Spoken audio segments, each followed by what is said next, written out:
Բուսաբանական այգում դիվանագիտական համայնքի կառավարության եւ միջազգային կազմակերպությունների ներկայացուցիչները բացում են համերաշխության ծառուղին։ Խորհրդանշական ծառատունկը նվիրված է միավորված ազգերի, Պարենի եւ գյուղատնտեսության կազմակերպությունների հիմնադրման 80-ամյակին։ Հիշարժան իրադարձությունները համընկել են նաեւ Բուսաբանական այգու 90-ամյակի հետ։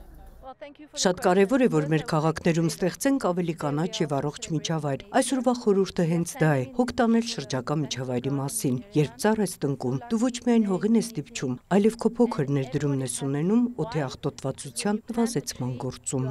Հայաստանը ՄԱԿ-ի Պարենի եւ գյուղատնտեսության կազմակերպությանը միացել է 1993 թվականին։ 32 տարում իրականացվել են բազմաթիվ ծրագրեր ուղղված գյուղատնտեսության, գյուղական համայնքների զարգացմանն ու շրջակա միջավայրի պահպանությանը։ Ռայմոնդ Ելեի խոսքով կառույցի տարեդարձը եւս մեկ առիթ է մարդկության հիշեցնելու, որ ապրում ենք կլիմայի փոփոխությունների ժամանակաշրջանում եւ յուրաքանչյուրը կարող է կանխել մթնոլորտում ջերմոցային գազերի կուտակումը։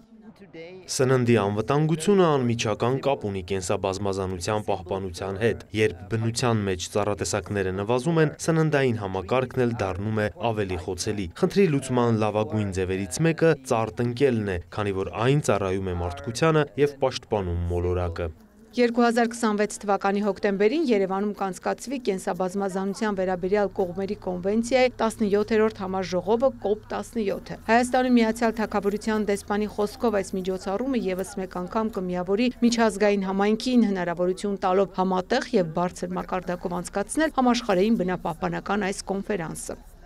Շատ ուրախ ենք, որ երեկ հրապարակվեց Հայաստանի կենսաբազմազանության նոր ծրագիրը։ Մենք սերտ գործակցում ենք շրջակա միջավայրի նախարարության հետ, քննարկում, թե ինչպես կարող ենք աջակցել։ Լինի լոգիստիկ, խորհրդատվական կամ այլ ձևաչափով օգնություն, որը կարող է օգտակար լինել Հայաստանի կառավարությանը COP17-ի կազմակերպման գործընթացում։ Տնկված ծառերը տարբեր են սաղարթի խտությամբ եւ բարձրանալու ձևով, սակայն հենց այդ բազմազանությունն է ծառուղու խորհուրդը ապրել համերաշխ, կողք կողքի երկար ու ձիգ տարիներ։ Ծառատունկն անցկացվում է Հայաստանի անտառային դաշինքի հետ համատեղ։ Որպես ծառուղի ծառայելու է Եղևնին արծաթափայլը, երիկավոր շատ բնորոշ է ծառուղիների համար, ինչպես նաև նմանատիպ միջոցառումներ իրականացնելու համար նորից խորհրդանշական ինքը դերակատարություն ունի, նաև ինքը մշտադալարության տեսակետից, այնուհետև տնկվեցին արդեն պուրակային հատվածում տերևաթափ ծառատեսակներ սաղարթավոր, արոսենի, կեչի, ոսկե անձրևի։ Համերաշխության ծառուղին կդառնա միջազգային գործընկերության, բնության պահպանության եւ համատեղ պատասխանատվության խորհրդանիշ։ Ծաղկանուշ Միրզոյան, Մեհեր Կիրակոսյան, լուրեր։